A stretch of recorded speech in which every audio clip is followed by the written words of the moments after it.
Vamos a Jeremías capítulo 23, versículo 11. Jeremías capítulo 23, versículo 11.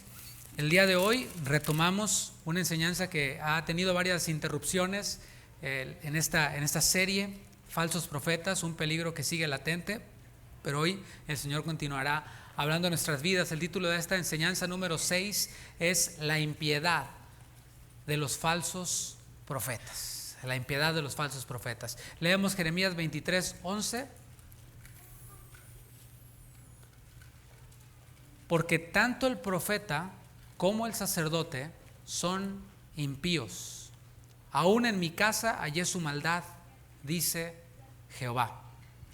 Pues continuamos viendo algunas de las advertencias y de las enseñanzas acerca de los falsos profetas en el Antiguo Testamento. Si ya usted se dio cuenta, hemos estado poniendo nuestra lupa sobre lo que el Señor tiene para decir en el Antiguo Testamento, y así iremos avanzando, no con cada mención de los falsos profetas en la Biblia, pero sí veremos algunas de las características. Después iremos al Nuevo Testamento para ver qué es lo que el Señor tiene para hablarnos y para advertirnos y enseñarnos acerca de los falsos profetas. En la enseñanza anterior de esta serie, no la del domingo pasado, sino la del domingo antepasado, vimos algunas de las características de los falsos profetas, algunas, y hoy vamos a ver otra que encierra también las anteriores, pero vamos a ver puntualmente esta, y es la impiedad.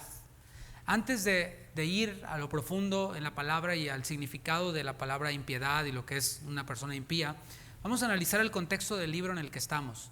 Vamos a analizar también al autor de este libro. Vamos a verlo rápidamente. Es muy importante, es de hecho medular, que cada vez que nosotros vamos a un texto de la Biblia o a una porción de la Biblia, nos hagamos preguntas. ¿Quién lo escribió? ¿Cuándo lo escribió? ¿Por qué lo escribió? Para que podamos entender mejor así el contexto de lo que se está hablando y de lo que se está diciendo. Y si se habló a alguien en otro tiempo que tiene cierta aplicación específica, pues que podamos ver la enseñanza espiritual que nos trae, no aplicarlo de forma literal, sino pues aplicarlo en una manera espiritual y práctica para nuestra vida. Entonces, vemos entonces el libro en el que estamos, que es Jeremías.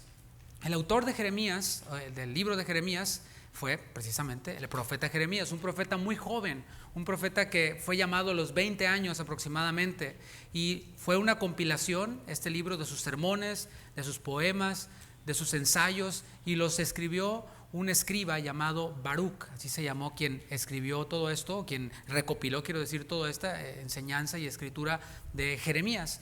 Dije que Jeremías fue un profeta que fue llamado muy joven, a los 20 años, imagínatelo, de 20 años ya fungiendo como un verdadero profeta. Y vimos el bosquejo y cómo es que enseña un verdadero profeta en la primera enseñanza, y vimos cómo el verdadero profeta acusa, es decir, apunta y señala el pecado, y esto es lo que empezó a hacer Jeremías, pues muy joven, muy jovencito, desde los 20 años, empezó a acusar al pueblo de Israel de ser idólatra, de haber caído en idolatría. Pero también el profeta Jeremías llamaba al arrepentimiento, no solo les acusaba y ya, sino que les acusaba, les mostraba la condición en la que estaban y después les llamaba al arrepentimiento, pero también advertía acerca de las consecuencias por no arrepentirse. Y vimos también que un verdadero profeta profetiza cosas que se cumplen. Así que, ¿qué pasó con Jeremías? Él profetizó y advirtió las consecuencias si ellos no se arrepentían de sus pecados, y estas se cumplieron. El pueblo de Israel fue llevado 70 años al cautiverio en Babilonia. Y en este capítulo 23 que estamos viendo, profetiza acerca de los pastores, profetiza acerca de los sacerdotes y profetiza acerca de los profetas. E inicia dando su reacción personal. Versículo 9, vamos a ver Jeremías 23, versículo 9. Y vamos a estar viendo varios versículos ahí en el capítulo 23. Dice el versículo 9 de Jeremías 23: a causa de los profetas, mi corazón está como quebrantado dentro de mí. Todos mis huesos tiemblan. Estoy como un ebrio y como hombre a quien dominó el vino, delante de Jehová y delante de sus santas palabras. Hasta aquí Está hablando Jeremías, todavía no empieza a dar el mensaje de parte de Dios y está dando ya él su reacción personal, y esto nos trae una primera enseñanza a nosotros, una primera aplicación a nosotros. No sé por qué o veo la tendencia de actitudes como esta: yo ya estoy en la sana doctrina, yo ya estoy bien, yo ya soy cristiano, y los demás que se pierdan, los demás es su problema, no me interesa. Y ¿sabes qué? Esa no es la actitud y la reacción que nosotros vemos aquí de Jeremías. Él no está siendo indiferente ante el comportamiento de los falsos profetas y de la condición del pueblo, que vamos a ver más adelante. Él expresa que su corazón dentro de él está quebrantado, e incluso también dice: mis huesos tiemblan. Pero fíjate que obviamente de una manera poética dice: estoy como un ebrio. Esto no quiere decir que la Biblia enseñe la borrachera espiritual y todo eso, ¿no?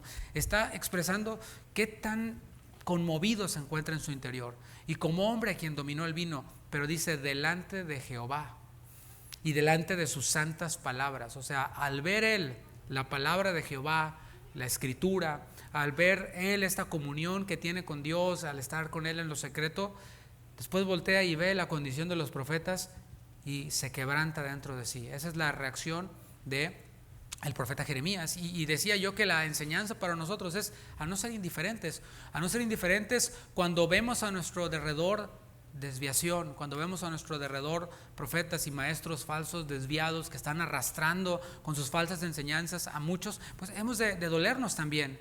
Pero también, por un lado, dolernos, lamentarnos, pero también por otro lado sentirnos ofendidos. ¿Por qué? Porque aquellos quienes enseñan falsa doctrina y quienes desvían a muchos están en realidad transgrediendo y ofendiendo a la palabra de Dios y al mismo Dios.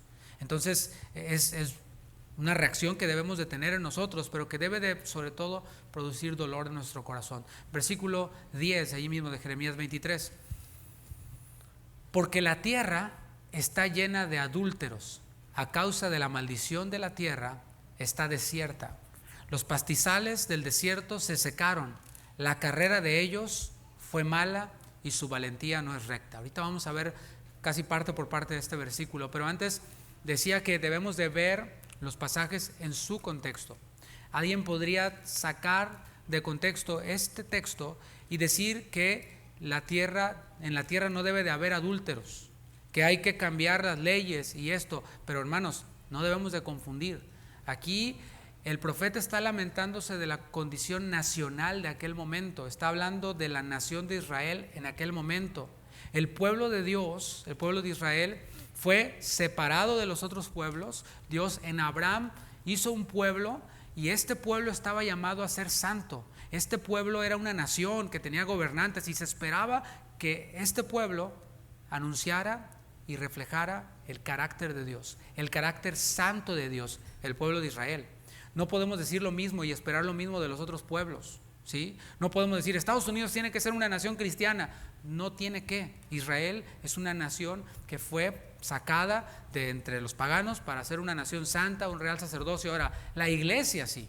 La iglesia sí es una nación santa y se espera que en la iglesia haya líderes que gobiernen rectamente, que enseñen rectamente la palabra de Dios. Por esto estoy especificando que se trata de la nación de Israel. La condición nacional de Israel, del pueblo de Dios, que había sido santificado por Dios, estaba plagada de adulterio, estaba plagada de esta infidelidad. Y vemos el adulterio en la Biblia primeramente como un adulterio espiritual. Un adulterio espiritual, una infidelidad espiritual. Dios separa a este pueblo, lo separa para sí de los otros pueblos y el pueblo regresa a la idolatría de los pueblos paganos. Engaña a Dios, le es infiel a Dios. Y esto, mis hermanos, es algo grave. El profeta, por ejemplo, Oseas, fue un profeta al cual Dios le dijo: ve y cásate con una ramera. ¿Qué tal? Se casó con la ramera. Y la ramera se iba en pos de sus amantes. Y estos amantes la maltrataban, la abandonaban, se quedaba ahí ella toda en la calle y así. Y venía el profeta, su esposo legítimo, y le traía alimento y le traía provisión. Y después ella decía: esta provisión me la trajeron mis amantes. Bueno, y el Señor decía: esa es la condición de mi pueblo. Ha sido adúltero espiritualmente, me ha cambiado por otros dioses. Y esta era una condición lamentable. Y decía que el adulterio es, por un lado, adulterio espiritual, pero por otro lado, el adulterio físico, el adulterio, sí, del matrimonio, de la unión de un hombre con una mujer, y cuando hay infidelidad en este caso. También la Biblia advierte acerca de esto, y eso había también en aquel momento en la nación de Israel. Vemos que la inmoralidad se había hecho algo normal, algo común, pero también algo normal. Ya era como pues, lo que marcaba la pauta. Es más, si alguien le era fiel, o si alguien, le era fiel a su esposa, era como que visto raro, ¿no? Y dice, ¿por qué? ¿Qué le pasa? ¿Qué mosco le picó, no? Muy semejante a cómo está el mundo el día de hoy. Y no solo eso, vemos ahí en el versículo 10, después de que dice, porque la tierra está llena de adúlteros, a causa de la maldición de la tierra está desierta, dice, los pastizales del desierto se secaron, ahorita vemos eso, y luego dice, la carrera de ellos fue mala. La versión, la palabra, lo traduce así, donde dice, la carrera de ellos fue mala. Siguen el curso del mal. Hay un mal que va desarrollándose, que va avanzando. Bueno, los del pueblo de Israel, a causa de unos que habían comenzado con el adulterio, otros que lo vieron normal, adulterio espiritual, adulterio matrimonial, empezaron a seguir todos los demás el curso, y empieza a hacerse todo un desastre ahí en la nación de Israel. Además, los hombres del pueblo de Dios tenían una valentía que no era recta, dice, y su valentía no es recta. La versión Nueva Traducción Viviente lo traduce así: abusan del poder que tienen. Y el Señor, si leemos la Biblia, si leemos toda la Biblia, nos vamos a encontrar con la opinión que tiene Dios y cómo ve Dios a aquellos quienes abusan del poder que tienen. Y esto normalmente nosotros pues, lo asociamos con los policías, con los jueces, con los presidentes o gobernantes, pero todos, mis hermanos, tenemos poder en alguna área de nuestra vida. Por ejemplo, los padres tienen poder sobre sus hijos. ¿Cómo estamos usando este poder que tenemos sobre ellos? ¿Estamos acaso abusando del poder que tenemos? Y aquí podríamos decir muchísimo, pero ya dimos una serie acerca de la familia. Eso es en la familia, puede ser en el trabajo. ¿Estamos abusando del poder que tenemos?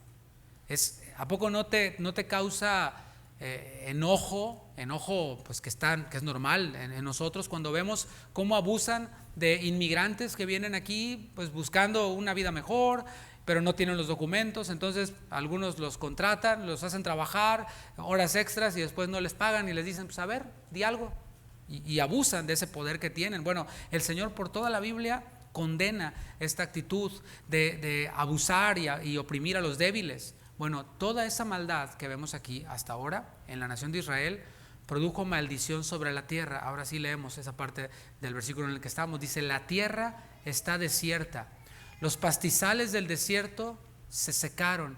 Esa era la condición. Cuando el pueblo de Dios estaba en obediencia, cuando el pueblo de Dios estaba en buena comunión con Él, el Señor les bendecía. Y ¿sabes algo? Hasta los que no eran del pueblo de Dios, que estaban alrededor, eran salpicados, por decirlo así, con la bendición de Dios traída a su pueblo. Y eso ocurre también con nosotros. Cuando nosotros estamos en buena comunión con Dios, nuestra familia está en buena comunión con Dios y tomamos sabias decisiones desde la palabra, hasta los que están alrededor, hasta nuestros vecinos. ¿A poco no es una bendición para tus vecinos que en tu casa no haya punchis el sábado en la noche? Y que no hayan botellas de cerveza tiradas y que seas un buen vecino. ¿A poco no es una bendición para ellos? Claro, y esto es solamente un ejemplo. Podríamos decir muchos más ejemplos de cómo hasta los incrédulos son salpicados con la bendición de los creyentes cuando están en buena comunión con Dios. Pero aquí estamos viendo lo opuesto. Estamos viendo cómo a causa del desvío del pueblo de Dios, a causa de esta carrera mala o es seguir este curso del mal, a causa de este abuso de poder entre ellos mismos, a causa de este adulterio tanto espiritual como físico, toda la tierra estaba en maldición, estaba desierta y estaba seca. Ahora, es interesante también cómo empieza el texto. Jeremías le atribuye la responsabilidad de la condición de la tierra y de la condición del pueblo, ¿a quién? A los profetas. Y esto es bien interesante. Cuando tú entras, por ejemplo, a un salón de clases en una escuela y ves que los niños están golpeándose y tirando todo, volteando las sillas y haciéndose la quebradora y rompiendo las ventanas y todo esto, ¿qué es lo que dices? ¿Dónde está el maestro? ¿Dónde está la maestra? ¿Dónde está el que pone orden aquí? ¿No? Es lo primero que preguntamos. Bueno, el profeta Jeremías, ahora sí hablando de parte de Dios, está atribuyéndole la responsabilidad de la condición nacional a los profetas, aunque incluye también a los pastores, incluye también a los sacerdotes, y leemos todo el capítulo 23. Si vamos a Oseas capítulo 4, versículo 9, vamos a ver lo que otro profeta verdadero dijo, que es Oseas, y vamos a ver cómo él ilustra una verdad muy profunda que tiene, por supuesto, sus dos lados, ¿no? Dice Oseas capítulo 4, versículo 9: y será el pueblo como el sacerdote. Otras versiones dicen, ¿cuál es el pueblo? Tal es el sacerdote. O ¿cuál es el sacerdote? Tal es el pueblo. Le castigaré por su conducta y le pagaré conforme a sus obras.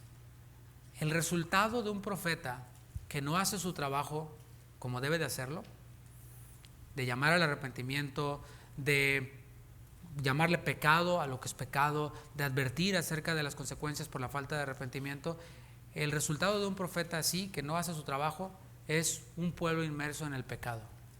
Por eso dice, y será el pueblo como el sacerdote o como el profeta.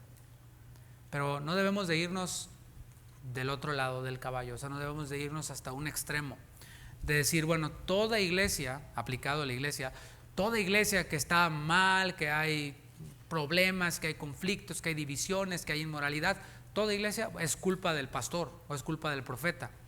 O sea, no podemos irnos hasta el extremo. ¿Por qué? Porque vemos en el Nuevo Testamento una iglesia en Corinto, en la cual había divisiones, había inmoralidad, había problemas entre los mismos creyentes, tanto que se llevaban hasta los tribunales y los incrédulos juzgaban las causas de los mismos creyentes que no podían resolver sus mismos problemas. Habían desórdenes en la iglesia, la mujer se mangoneaba al esposo y luego la mujer quería interrumpir al predicador mientras predicaba, el predicador predicando y la mujer interrumpiendo y haciendo su rollo e imponiéndose. Bueno, todo eso había en la iglesia en Corinto, y el pastor o el fundador, el apóstol de esta iglesia era el apóstol Pablo. ¿Podríamos decir entonces que era culpa del apóstol Pablo la condición de la iglesia? No, debemos de equilibrar el asunto. Si el profeta, el pastor, el maestro hace su trabajo de predicar, así como Pablo estuvo ahí por 1 año y medio predicando, enseñando, si el pastor, el predicador, el profeta hace su trabajo, pero el pueblo persiste en el pecado, persiste en su actitud, entonces el profeta queda libre de la sangre del pueblo. Así como les dijo Pablo, el mismo Pablo, a los diáconos, a los pastores allí en Éfeso, en Mileto, estaba ya por partir, y los llama y les enseña y les dice a todos ellos, miren muchachos, yo estoy limpio de la sangre de todos vosotros, porque no he rehuido a anunciaros todo el consejo de Dios. No anuncié solamente una parte del consejo de Dios o un tema preferido, yo les anuncié todo el consejo de Dios. Así que si ustedes andan en su rollo o si ustedes no enseñan bien, no es por mi culpa, sino por la de ustedes mismos que no están poniéndole cartas al asunto. Pero aquí el caso del pueblo de Israel es un caso distinto. Vamos a ver cuál era la condición de los profetas en tiempos de Jeremías. Dice Jeremías 23, ahora versículo 11. Versículo 11 de Jeremías 23. Porque tanto el profeta como el sacerdote son como impíos. Aún en mi casa hallé su maldad, dice Jehová. Aquí, con una sola palabra, describe la condición de los sacerdotes y de los profetas. ¿Cuál es esa palabra? Impíos. Ya que es una palabra que nosotros no usamos con mucha frecuencia, no está como que muy en nuestro vocabulario, te voy a decir 2 palabras que se traducen como impiedad en el Antiguo Testamento. Está la palabra hanep, que significa irreverente, significa profano, y otra palabra que es como un sinónimo y nos da más luz de esta palabra impiedad o hanef es rasá. Y esta palabra que se traduce como impío originalmente se refería a la actividad o a la vida, al vaivén y a la confusión en que viven los impíos, los que no conocen a Dios. Y también se refiere esta palabra a la agitación perpetua que provocan estos hombres perversos quienes no conocen a Dios. Y vemos entonces que esta palabra se le atribuye principalmente a los que no creen en el Dios verdadero, a los paganos. Entonces, cuando el pueblo de Israel escuchaba la palabra impío, inmediatamente lo asociaba con los pueblos paganos que no conocían al Dios verdadero, al Dios de Israel. Y una de las características de los impíos, vamos a ver varias características de los impíos, una de ellas es que son perturbadores, que son obstinados. Un perturbador es aquel quien irrumpe en el orden, y que aquí vemos que también vamos a ver que son obstinados, muy muy obstinados. Vamos a Job capítulo 3 versículo 17.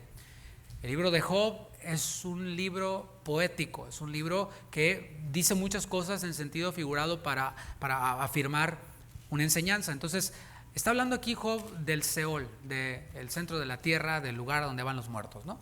Dice Job 3:17: allí, en el Seol, los impíos dejan de perturbar. Estos impíos son perturbadores persistentes. ¿Sabes hasta cuándo van a dejar de perturbar, según Job? Hasta que se mueran.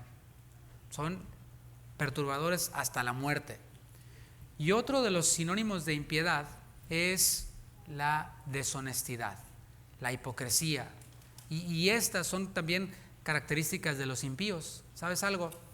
En el Salmo 37, versículo 21, en la primera parte, nos da esta cualidad de los impíos. Dice, Salmos 37, 21, el impío toma prestado y no paga. ¿Qué tal? ¿Ha sido víctima de eso? A ver, levanta la mano. ¿Quién ha sido víctima de un impío que le ha pedido prestado y no le ha pagado? Oh, casi nadie, ¿no? No, yo sí. Pero hago ahora la pregunta, ¿cuántos han pedido prestado y no han pagado?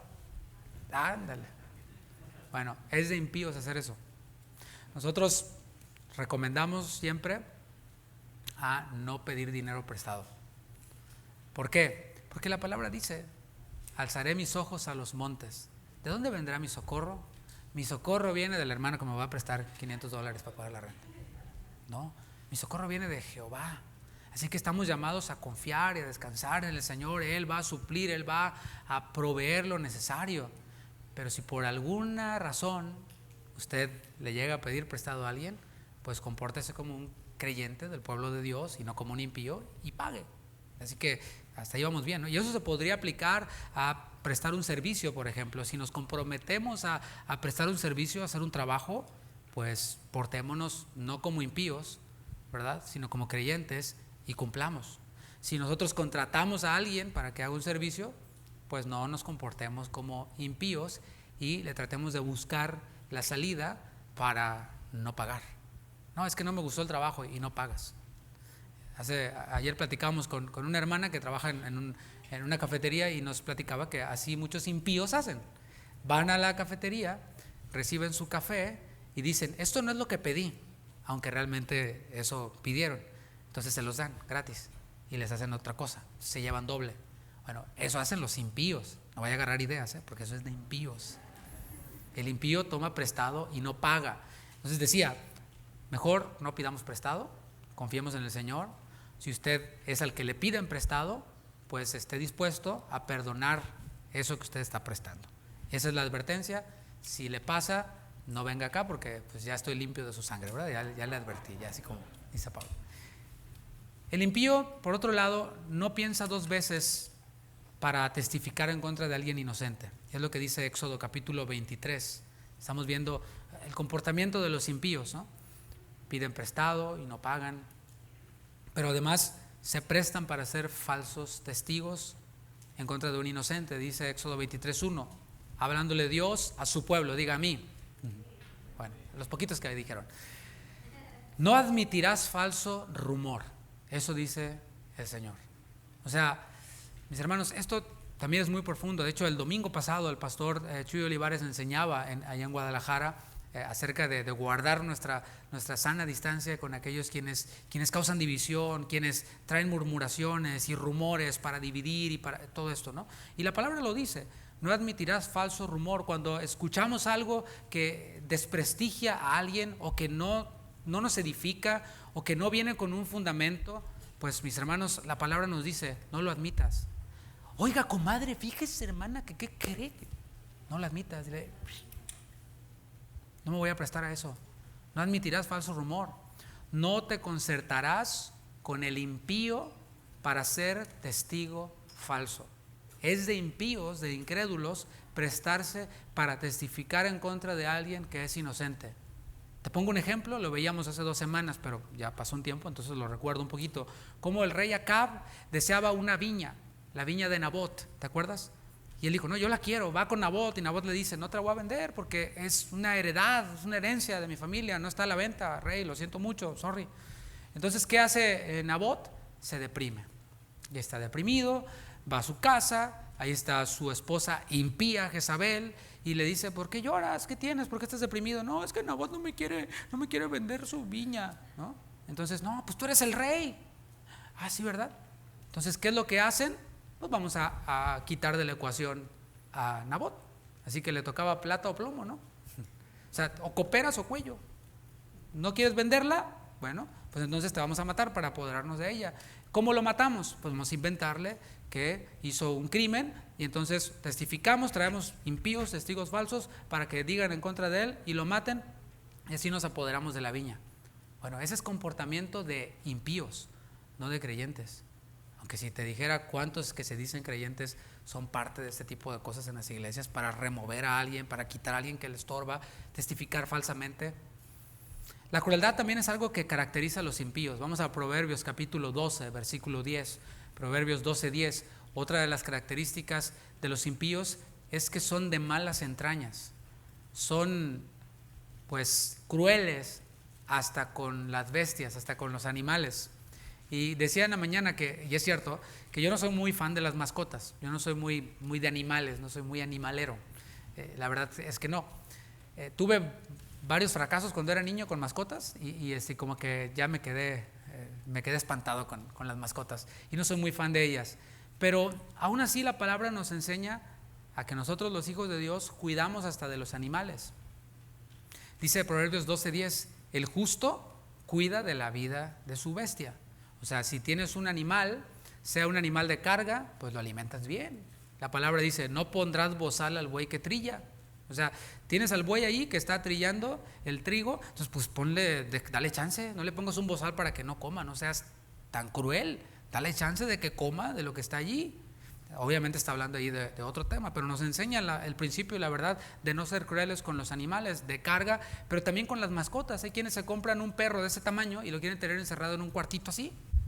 O animales, perros que están diseñados y creados por Dios para andar sueltos en el campo, corriendo y cazando y todo, y los quieres tener ahí encerrados en un cuartito, en tu departamentito ahí chiquitito, porque está bien cute. No, eso es ser cruel con el animalito. Y te digo que yo no soy fan, ni tampoco, mucho menos soy de la Asociación Protectora de Animales, no, pero la palabra dice, el justo cuida de la vida de su bestia, mas el corazón de los impíos es cruel. O sea, hasta con los perros, hasta con los gatos, hasta con los animales, son de malas entrañas los impíos. Además, los impíos son odiadores, odian y están prontos para perseguir a aquel quien hace el bien, aquel quien busca sinceramente a Dios. Salmos 37, versículo 12, nos habla de esta característica que distingue a los impíos. Dice Salmos 37, 12, maquina el impío contra el justo. Ocupa el tiempo el impío para planear cosas, no para, no sé, producir, no para hacer cosas de provecho, sino para destruir al justo, aquel quien busca a Dios, aquel quien busca hacer la voluntad de Dios. Dice, y cruje contra él sus dientes, así, cuando te veo se me revuelve el estómago, ¿no? Eso es de impíos, no es de creyentes, por supuesto. Y eso que ni se dé entre nosotros, ¿no? De que crujes los dientes contra tu hermano, ¿no? Eso es de impíos. Los impíos en las Escrituras se distinguen por negar a Dios. Dice el impío en su corazón, dice el necio en su corazón, es una palabra sinónimo. No hay Dios. Eso es de impíos. Pero no perdamos de vista a quienes son, a quienes Jeremías les está hablando o se está refiriendo en esta porción de la Escritura. Se está refiriendo a los profetas. Así que estos profetas impíos son más peligrosos que cualquier otro impío. ¿Por qué? Porque hablan como de parte de Dios. O sea, tienen todo este comportamiento y más características de impiedad usando el nombre de Dios. Pero dice la palabra de aquellos quienes dicen conocer a Dios, pero con sus hechos lo niegan. Así eran estos. La impiedad de estos impíos era realizada hasta en el mismo templo de Dios. Dios está en todos lados. O sea, no nos escapamos del ojo de Dios. No caigamos en pensar que Dios nomás está aquí en el templo, ¿no? No, Dios está en todas partes. Pero en el contexto de Jeremías, el templo de Dios era el lugar en donde se manifestaba la presencia de Dios. Ya después Jesús vino y le dijo a la mujer samaritana, pues la hora viene y ahora es cuando los verdaderos adoradores adorarán al Padre en espíritu y en verdad. No en un monte, no en un lugar, pero para ellos en este tiempo el templo, como dije, era el lugar en donde la presencia de Dios se manifestaba. Bueno, allí estos profetas impíos realizaban su impiedad. Dice el versículo 11, la segunda parte, aún en mi casa hallé su maldad, dice Jehová. A lo mejor ellos se escondían muy bien, o no, pero el Señor lo sabía, el Señor conocía lo que ellos hacían en lo secreto. Y a continuación Jeremías va a describir la impiedad de estos profetas. Vamos al versículo 13 ahora, de Jeremías 23. Dice, en los profetas de Samaria he visto desatinos. Profetizaban en nombre de Baal e hicieron errar a mi pueblo de Israel. Aquí, mis hermanos, está haciendo referencia a Samaria. Dicen los profetas de Samaria. ¿Cómo estaba Samaria en tiempos de Jeremías cuando él escribió esto? En tiempos de Jeremías, Samaria ya estaba desolada. Samaria estaba destruida. Vimos cómo el pueblo de Israel se dividió en el reino del norte, en el reino del sur, y en el reino del norte se encontraba Samaria, la cual ya estaba desolada en ese momento. Con el simple hecho de que Jeremías, o Dios por medio de Jeremías, hiciera referencia a Samaria que estaba desolada, ya el Señor les estaba advirtiendo, si siguen por el camino de los de Samaria, van a terminar así, desolados, van a terminar tronados, ¿no? Así que estos profetas de los que habla de Samaria son culpables de desatinos. Y no debemos de confundir esta palabra desatino como que, ups, fallé, ¿no? Te estaba tirando al blanco y ups. Es como el pensamiento muy occidental. No, desatino en el contexto de ellos era más que un error. En el original comunica la idea de locura. Alguien quien hace algo que no tiene sentido. Comunica la idea de algo ofensivo, algo espantoso, algo inmoral. Entonces ya es más que un ups, no le atiné, ups, fallé. A estos desatinos de locura e inmoralidad se añade que profetizaban en nombre de Baal. ¿Lo estás viendo ahí en el texto? Dice, profetizan en nombre de Baal. ¿Quién era Baal? De entrada nosotros ya captamos la idea de que Baal pues no era algo bueno, era algo malo, de que era un dios ajeno, un dios pagano. Pero fíjate que cuando vemos más a profundidad, podemos captar mejor la idea y el mensaje que transmitían los de Samaria, los profetas de Samaria. Baal significa Señor, Baal significa dueño, Baal significa amo, todo lo que es Dios. Entonces, Baal trataba de tomar el lugar de Dios como Señor, como dueño, como amo. Era un dios cananeo, una divinidad de varios pueblos situados en Asia Menor y todo el área de influencia de Asia Menor, que estaba incluida o que incluía a los babilonios, a los caldeos, a los cartagineses, fenicios y a los filisteos y a los sidonios, los cuales vemos ahí en la escritura. Filisteos y sidonios adoraban a este mismo dios Baal, pero bajo otro nombre, que era Melcad. ¿Quién era Baal entonces? Baal era el dios de la lluvia, era el dios del trueno, el dios de la fertilidad. Así que esto nos trae todavía más luz. Para ellos, que no hubiera lluvia era como para nosotros no haber petróleo, no haber gasolina, así, de aquellas. Así es, así representaba la lluvia y todavía lo es ahora en los que se dedican a la agricultura. Ya experimentamos un poquito nosotros lo que es que no haya agua potable, ¿verdad? Es un desastre. En las excavaciones de Ugarit comprobaron cómo era adorado este dios Baal. Dijimos que para ellos la lluvia era esencial, sin lluvia no había cosecha y si no había cosecha no había comida, no había nada, había lo que era muerte. Así que los adoradores de Baal, para tenerlo contento y que trajera lluvia, trueno, fertilidad, prosperidad, lo que hacían ellos era realizar orgías, rituales que incluían orgías. Supuestamente ellos en su mente perversa cuando ellos realizaban estas orgías, y mientras más orgías y mientras más perversas, más estimulado era Baal para tener relaciones con Astarte, su esposa, otra diosa. Y así cuando ellos tenían relaciones, traían fertilidad y traían lluvia a la tierra. Esto era lo que había en sus mentes. Así que podemos decir que Baal era el dios de la prosperidad y del bienestar, de la provisión. Previamente vimos que los profetas de Acab profetizaban que éxito y prosperidad de este rey Acab, rey malo, ¿no? Pero aunque ellos no se anunciaban como profetas de Baal, sí estaban utilizando su investidura de profetas para anunciar el mensaje de Baal. Éxito, prosperidad. ¿Cuál fue el resultado del destino, o del desatino, quiero decir, de estos profetas? ¿Cuál fue el resultado? Bueno, el resultado fue un pueblo desviado que se reunía así como los paganos en lugares altos, y ahí en los lugares altos pedían fertilidad, pedían prosperidad a Baal, participando de estos horribles actos inmorales. Por eso incluye la infidelidad, el adulterio, porque obviamente en estos rituales había ese tipo de conductas reprobables. Y en esos lugares altos, otra cosa que atrae nuestra atención es que ofrecían a sus hijos en sacrificio al dios Moloc. Vamos a Jeremías capítulo 32, versículo 35. Jeremías 32, 35.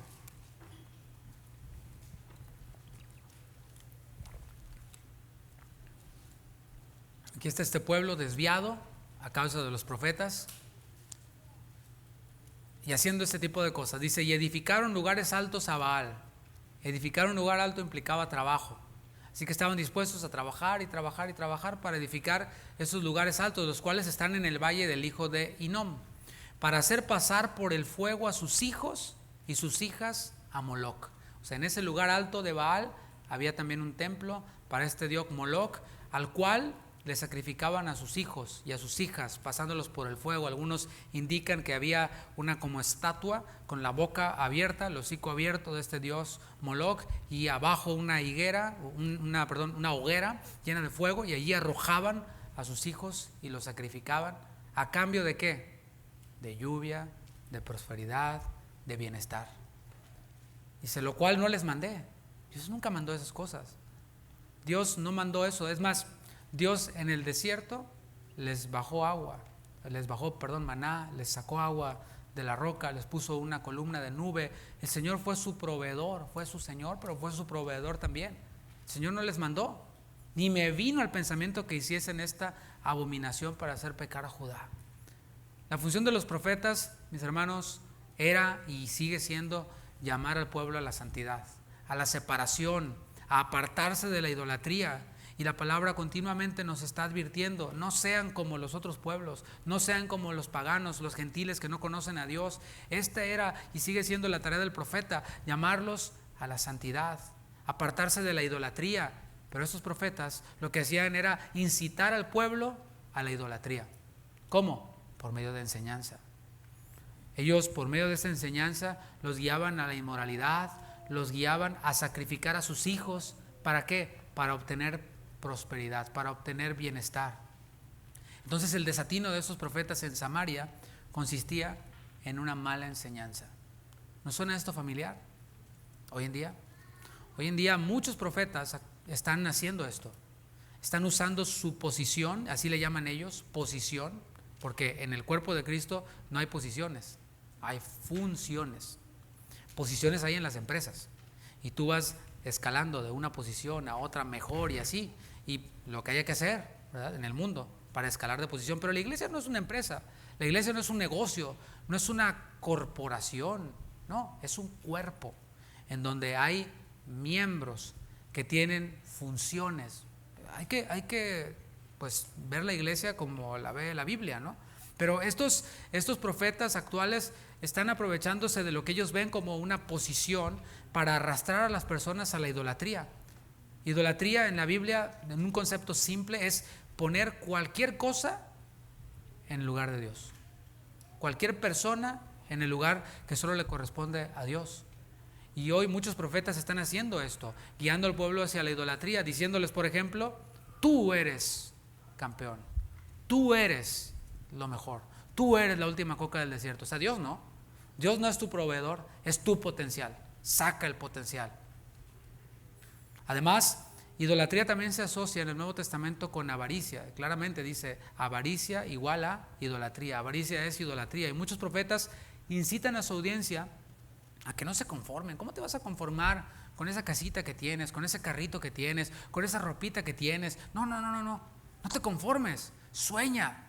Visualízate en esa casa. Ahí ves esa casa en el barrio más caro y paséate por allí. Visualízate, párate enfrente de la casa. Imagínate esa mansión con la bandera de Honduras ahí puesta. Y con tus hijos corriendo ahí por el driveway y haciendo pupusas y tamales ahí afuera de esa mansión. Ya te puedes ver ahí, ¿no? Bueno, es lo que hacen muchos profetas, para que sueñen, para que visualicen, para que arrebaten cosas materiales.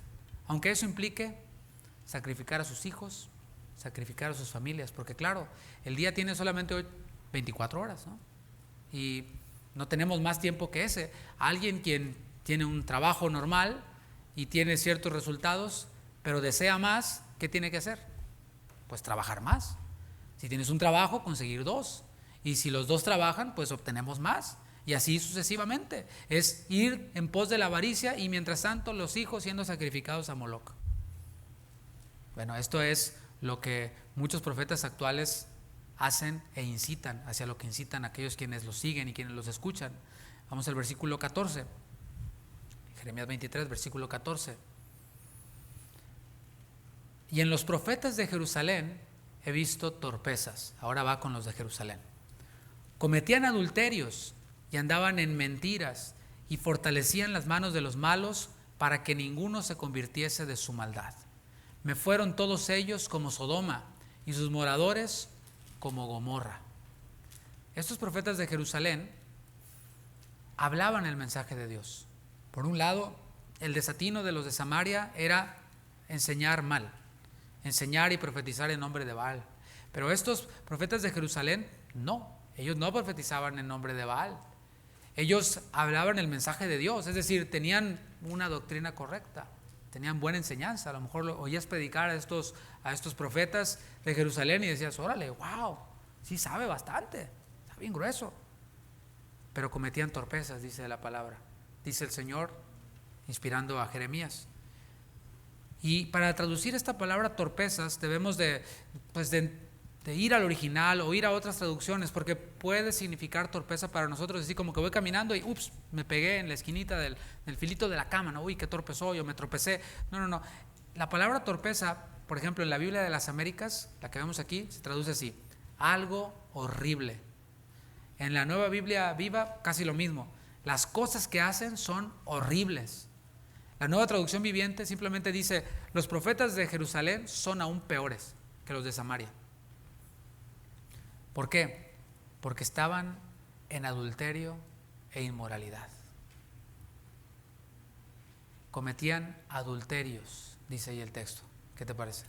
Y eso nos recuerda en el primer libro de Samuel a los hijos de un sacerdote llamado Elí.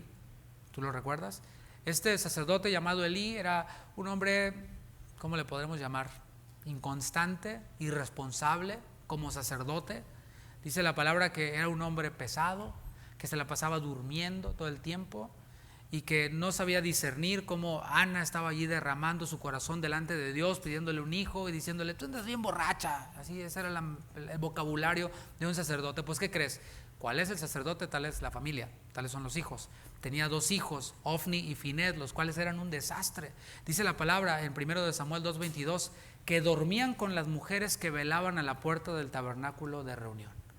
O sea, con las mujeres quienes trabajaban ahí en el tabernáculo de reunión, estos tenían sus que veres. ¿Qué te parece? Los hijos del sacerdote. Porque claro, ellos crecieron en medio de tabernáculo, sacrificios, holocaustos. Se empezaron a familiarizar con eso y a decir: no, pues mi papi es el sacerdote, así que yo soy VIP, soy sacerdotito y puedo hacer lo que quiera y nadie me dice nada.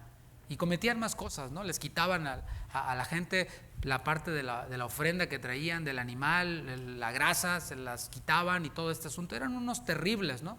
Bueno, algo así ocurría con los profetas aquí que está hablando Jeremías 23. Eran hombres quienes estaban viviendo en adulterio, viviendo en inmoralidad. Yo pregunto, ¿podríamos decir que hoy en día hay esta clase de desatinos entre los profetas actuales? Lamentablemente sí.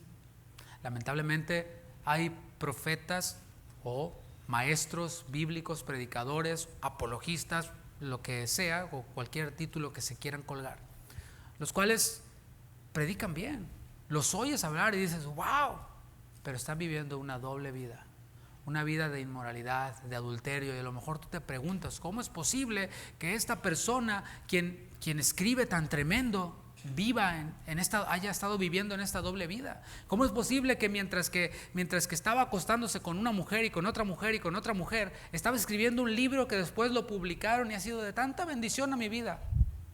Bueno, mis hermanos, esto puede ocurrir, no debe ocurrir, lamentablemente, pero ocurre y es visto por Dios como algo horrible, como un desatino, como algo abominable.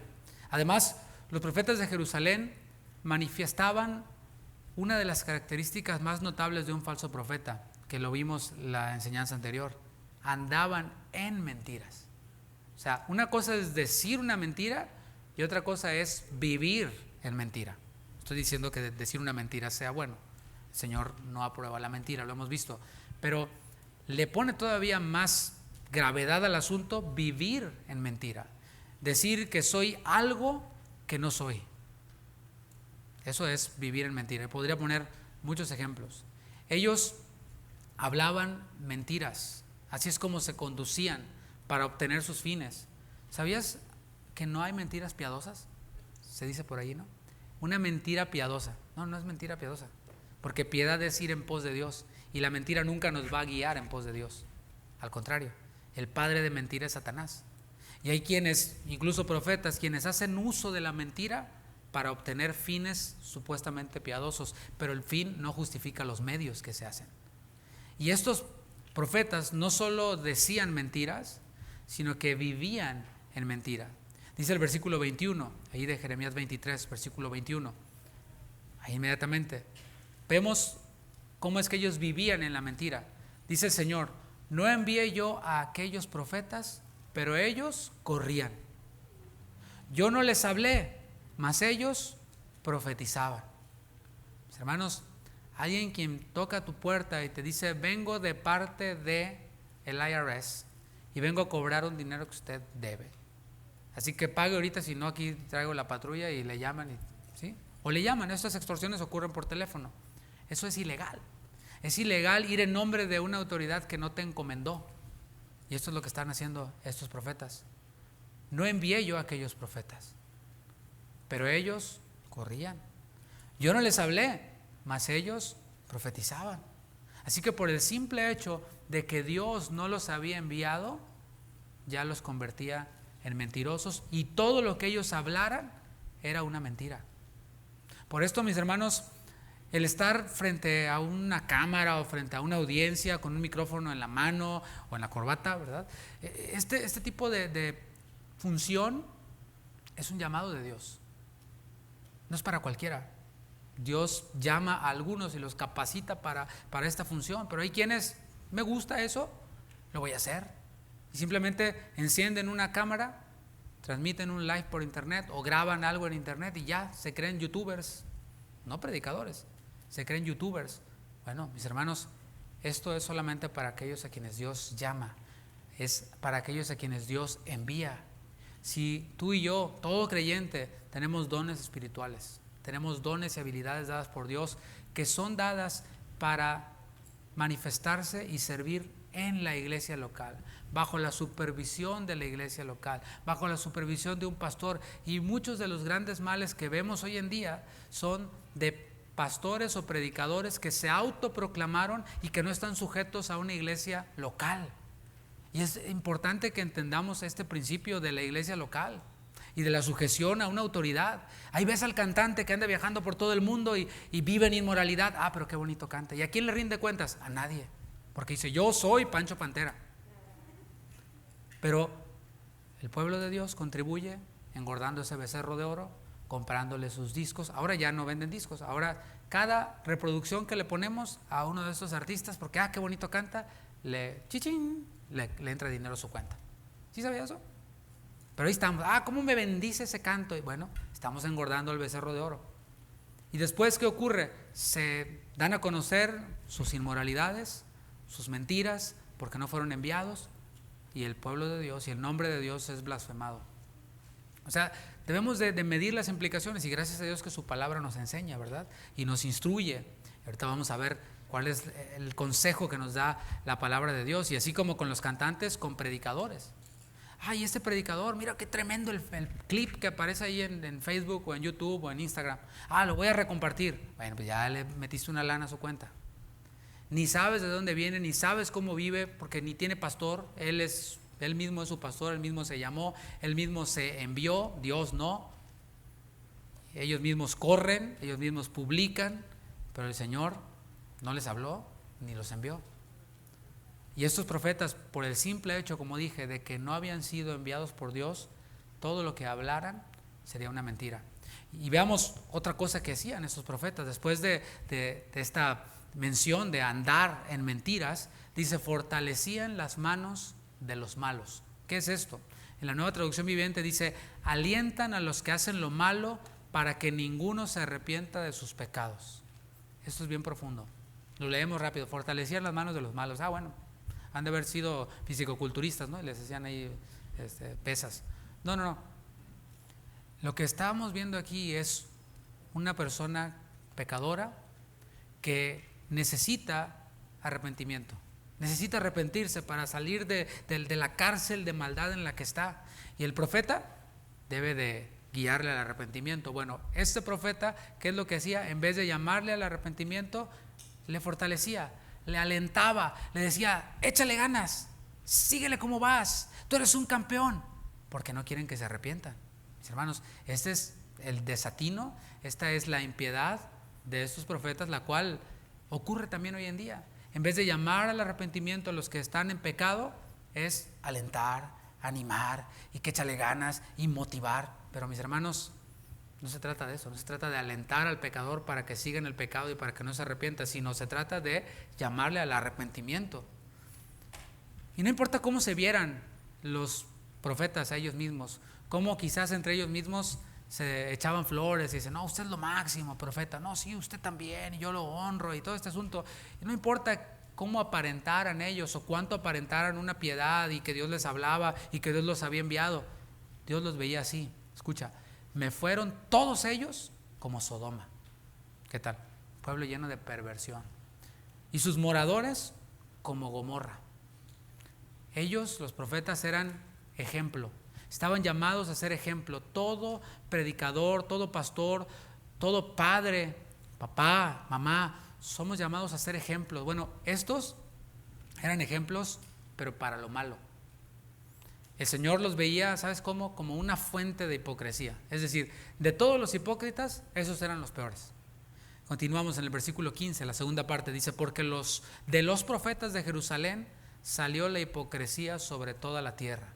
Estos, como ejemplo, vienen a ser la fuente de la hipocresía para toda la tierra. Y así el Señor los está exponiendo como falsos profetas por medio de Jeremías. Ahora la pregunta para nosotros, ya acercándonos a la conclusión, ¿qué hemos de hacer con ellos? ¿Qué es lo que el pueblo de Dios debe hacer, tú y yo, con los falsos profetas? Bueno, el Señor nuevamente nos dice en el versículo 16, ¿qué es lo que debemos de hacer? ¿Apedrearlos? No, eso era en el Antiguo Testamento. Dice el versículo 16, así ha dicho Jehová de los ejércitos. ¿Quién dijo? Jehová. No dijo el pastor, no, el pastor me dijo, no. No escuchéis las palabras de los profetas que os profetizan. No escuchéis, no lo escuchen. Es lo que dice el Señor. Os alimentan con vanas esperanzas. Hablan visión de su propio corazón, no de la boca de Jehová, que es esta. El mensaje de estos falsos profetas puede ser emotivo. O sea, puede ser así de que hasta lloren y ay, qué bonito me hace sentir, pero no proviene de la palabra de Dios. ¿Por qué? Porque en vez de llamarle pecado al pecado, como pues quieren ser emotivos y no quieren ofender a nadie, en vez de llamarle pecado al pecado, le llaman Poor decisions. Decisiones pobres, aparecieron los subtítulos ahí, ¿verdad? O sea, no es pecado, es una decisión pobre. No. El pecado es pecado. En vez de llamar al arrepentimiento, en vez de advertir sobre las consecuencias de persistir en el pecado, ¿qué es lo que hacen? Incitar a la codicia. No. Yo no voy a decirles que son X, ¿no? Homosexual, lesbiana, adúltero. No. Borracho, drogadicto. No voy a decir. Mejor vamos a enfocarnos en lo positivo, dicen ellos. Les voy a hablar acerca de cómo pueden llegar a ser millonarios, cómo pueden llegar a ser exitosos y felices. ¿Sí? Feliz con su pecado. Les incitan a la codicia, les incitan a un falso bienestar. Dice el versículo 17, dicen atrevidamente, osadamente los que me irritan, o sea, están molestando a Dios, están enojando a Dios. Jehová dijo, paz tendréis, y a cualquiera que anda tras la obstinación de su corazón, dicen, no vendrá mal sobre vosotros. Es responsabilidad de un genuino profeta lo que habla. Somos responsables de lo que hablamos. Yo tengo que tener cuidado de mis palabras y no puedo decirle a cualquiera, no te va a pasar nada malo, échale ganas, porque si esa persona está en adulterio, pues va a seguir en adulterio. Pues yo le echo ganas, Dios me quiere bendecir, ¿no? Somos responsables. Y dice, paz tendréis, y a cualquiera que anda tras la obstinación de su corazón, anda en sus propios deseos, no te va a pasar nada malo. Dios te quiere bendecir, Dios te quiere prosperar. Y todo esto, mis hermanos, lo vemos en los falsos profetas, o en profetas impíos igual a falsos profetas, ¿no? Pero también lo podemos aplicar de forma personal. En la primera enseñanza vimos cómo cada uno de nosotros, aunque no seamos profetas de oficio, cada uno de nosotros en cierta forma somos profetas. Anunciamos un mensaje, hablamos de parte de Dios. Y quiero que veamos esto. Si un profeta de oficio corre el riesgo de caer en impiedad, de convertirse en un impío, ¿qué podemos decir de nosotros? Cada uno de nosotros también corremos el mismo riesgo de ser impíos. Dice la palabra, el que crea estar firme, tenga cuidado y no caiga. Mire que no caiga, tenga cuidado. El Señor, como siempre, nos sigue dando la salida. Por ejemplo, veamos el versículo 18. ¿Cómo puedo evitar yo caer en la impiedad? Y en todo esto, que profetas de Samaria y profetas de Jerusalén pues habían incurrido. Versículo 18. Porque ¿quién estuvo en el secreto de Jehová y vio y oyó su palabra? ¿Quién estuvo atento a su palabra y la oyó? Y mis hermanos, de esto, este mismo versículo lo mencioné también en la primera enseñanza, pero quiero tocar un punto que no toqué en aquella enseñanza referente a este versículo. Dice, porque ¿quién estuvo en el secreto de Jehová y oyó su palabra? Esto, mis hermanos, para ellos era limitado para un grupo. Los sacerdotes, los de una tribu, eran quienes podían entrar al lugar secreto de Dios, quienes podían entrar al templo y tener acceso a los rollos de la ley. No era para todos, pero hoy en día tú y yo tenemos libre entrada hasta el trono de Dios.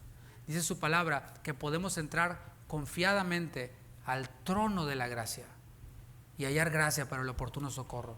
Tú y yo podemos ir a la palabra cada día, la tenemos aquí, tenemos la Biblia, tú y yo, ¿sí o no? Y quien no tenga una Biblia, acérquese y yo le regalo una al final. Quien no tenga una Biblia, todos tenemos una, y en el teléfono traemos todas las versiones habidas y por haber. Pero ¿qué ocurre hoy en día? Muchos prefieren poner frases, memes de predicadores en sus redes sociales y piensan que eso sustituye la palabra de Dios. Hay cristianos que son cristianos de meme, nada más. El único contacto que tienen con cosas cristianas son una imagen de un predicador ahí, ¿no? Y abajo una frase que dijo el predicador que ni bíblica es. Y ya eso lo comparten y ya con eso se sienten como que ya cumplieron con su religión. Ya me vi muy cristiano compartiendo la frase de ese predicador, que quién sabe quién sea, que quién sabe si sea llamado, que quién sabe si esté bajo autoridad, que quién sabe, y así. Hay quienes sustituyen la palabra por frases de reformadores. No, es que lo dijo tal reformador. Oye, ¿tú sabes en qué año vivió tal reformador? No, pero fue reformador, ha de ser bueno, ¿no? O simplemente frases bonitas. No, todo va a estar bonito, la luz va a estar contigo. Ahí está, lo comparten. Eso es como cristiano, yo lo voy a compartir. Pero tiene ahí la bibliota, ¿no? En su casa.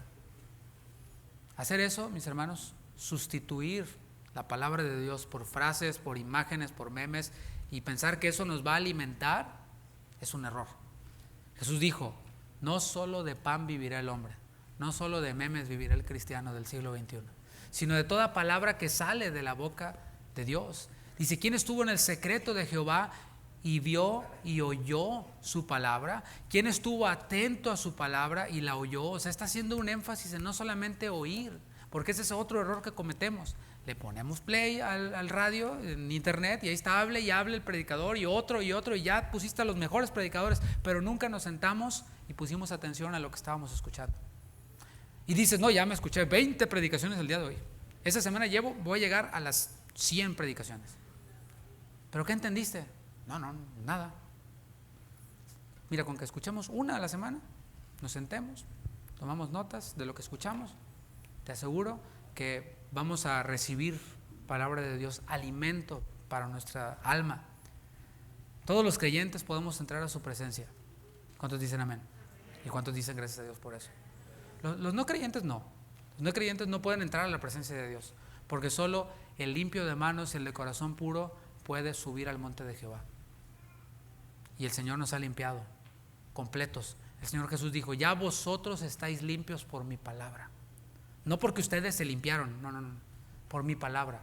Y limpios por su palabra podemos subir a su monte santo, podemos ir a su presencia. Pero ¿qué crees? Es más fácil copiar y pegar, copy and paste, lo que otros dicen. Así que la solución nos la sigue dando el Señor. Entremos a su presencia, estemos en comunión con Él. Decía que todos somos profetas de alguna forma, ¿no? Y como profetas hemos de hablar lo que hemos oído en el secreto de Jehová. Cuando nosotros estamos en comunión con Él, el Señor nos va a revelar. El Señor nos va a descubrir toda la hipocresía que hay en nosotros. Porque, qué hipócritas los falsos profetas. Sí, pero ¿y nosotros qué? O sea, es bien fácil marcar lo de los falsos profetas, pero ¿habrá hipocresía en mí? Es bien fácil ver la hipocresía del que está al lado, ¿verdad? La hipocresía de tu esposo, de tu esposa. Es bien hipócrita, a ver si no, que muy cristiano y todo eso, ¿no? Pero ¿y la mía? Bueno, no. Seamos autocríticos en ese sentido, con la palabra. Que veamos primeramente esa viga que está en nuestro ojo y entonces podamos sacar la paja o tratar de sacar la paja en el ojo de nuestro hermano. Pero si nos encargamos de nuestra viga, vamos a estar bien ocupados antes de sacar la paja en el ojo de nuestro hermano. Allí en la palabra, en el secreto con Él, seremos descubiertos con nuestra propia impiedad. Todas estas conductas que mencionamos de un hombre impío que no conoce a Dios, y seremos guiados al arrepentimiento. Esto que yo estoy diciendo ahora es tan importante y es vital. ¿Por qué? Por esto, porque es mejor exponerme ante la palabra en el secreto y que el Señor me revele mi hipocresía, mi impiedad en el secreto y que yo me arrepienta ahí, a esperar a que el Señor me exponga, ¿sí? Con otros. ¿Qué prefieres? Yo prefiero ir cada día. Señor, ¿y hoy qué tienes para mí? Ahí te va. Y corregir y arrepentirme, a esconderlo, aparentar y después ser expuesto ante los hombres. Hay quienes hasta muertos, ya después de muertos, salen toda la porquería en la que vivieron. Y se les recuerda no por lo que hicieron bien, sino por la maldad que vivieron en lo oculto, por no exponerse al secreto de Dios, a la comunión con Dios. Desde la comunión con Él seremos capaces de hablar y de proclamar su palabra. La palabra es la única que produce transformación en las vidas de las personas. Y es lo que dice el versículo 28. Veamos, para concluir, los versículos 28 al 29. Estamos viendo la solución que el Señor trae. Porque no se trata de decir, no, ¿sabes qué? Mejor ya, que nadie predique. Porque sí está fuerte la reprensión de parte de Dios. ¿Usted qué cree?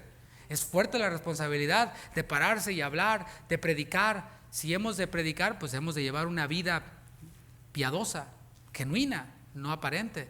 No se trata de decir, no, pues entonces ya, que nadie diga nada, porque así está dura la tarea. Fíjate lo que dice Jeremías 23:28. El profeta que tuviera un sueño, cuenta el sueño, no se lo quede callado, cuéntelo.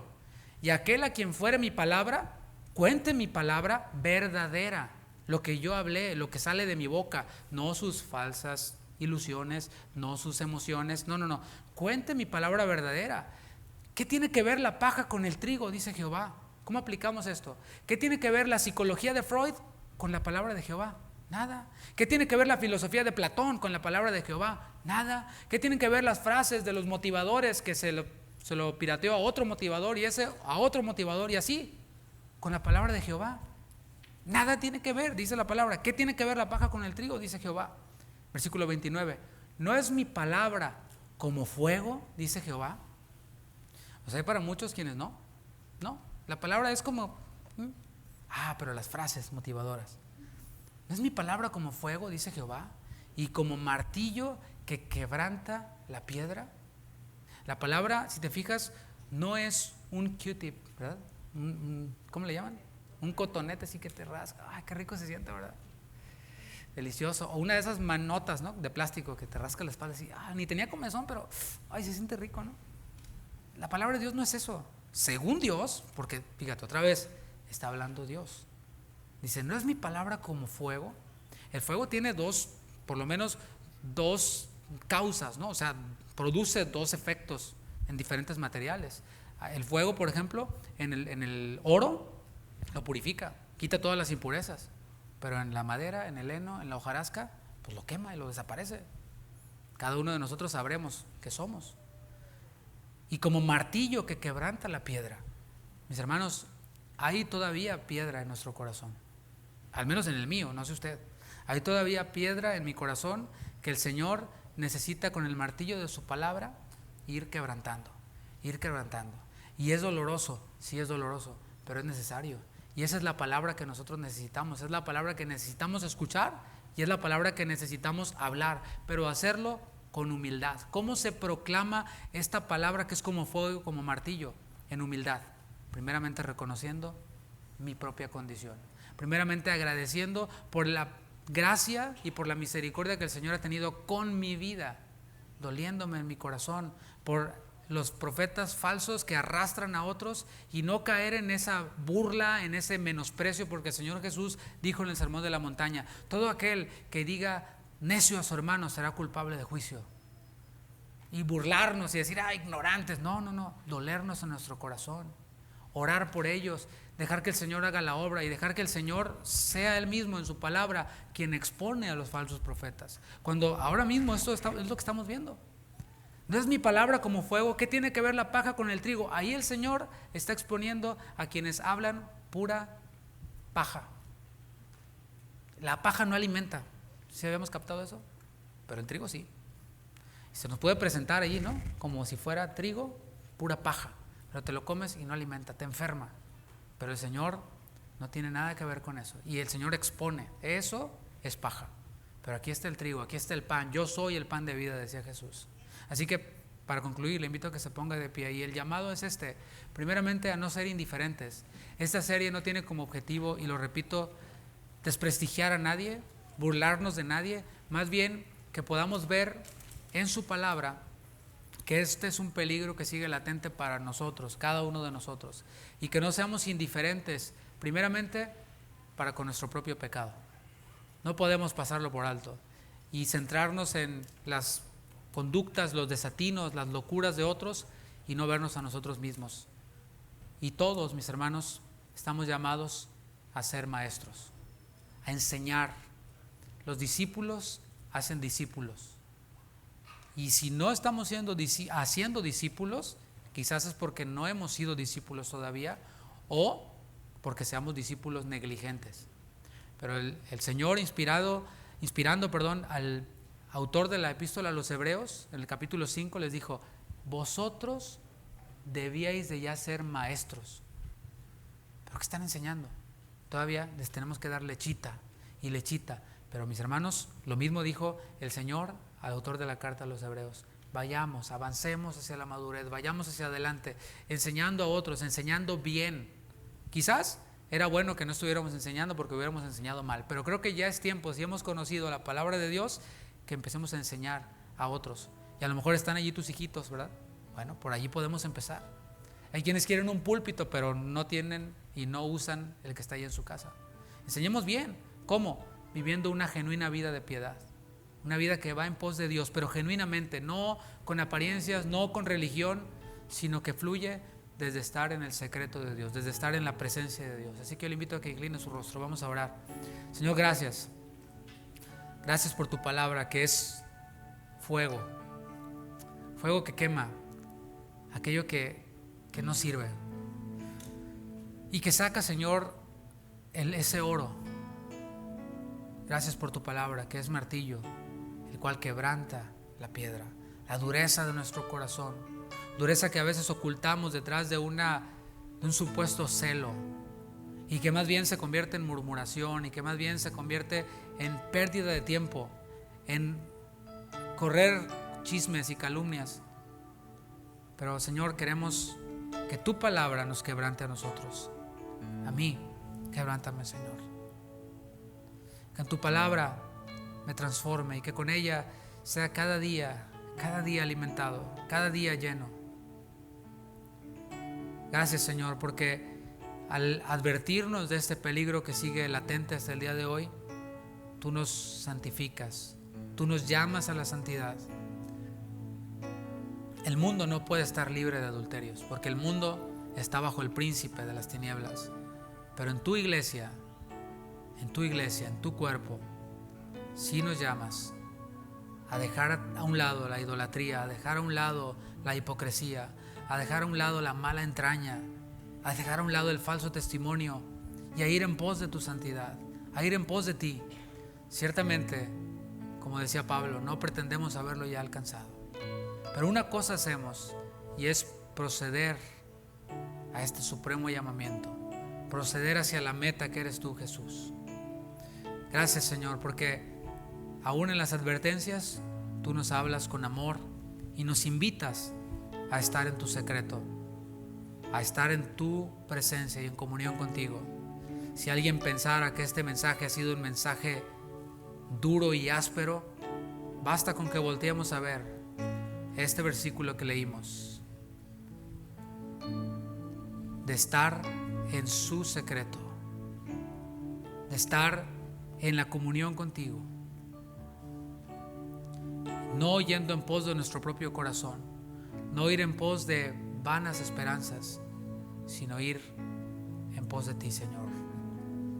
En el nombre de Jesús te agradecemos, Señor, y te glorificamos. Amén. Amén. Mis hermanos, que el Señor les bendiga.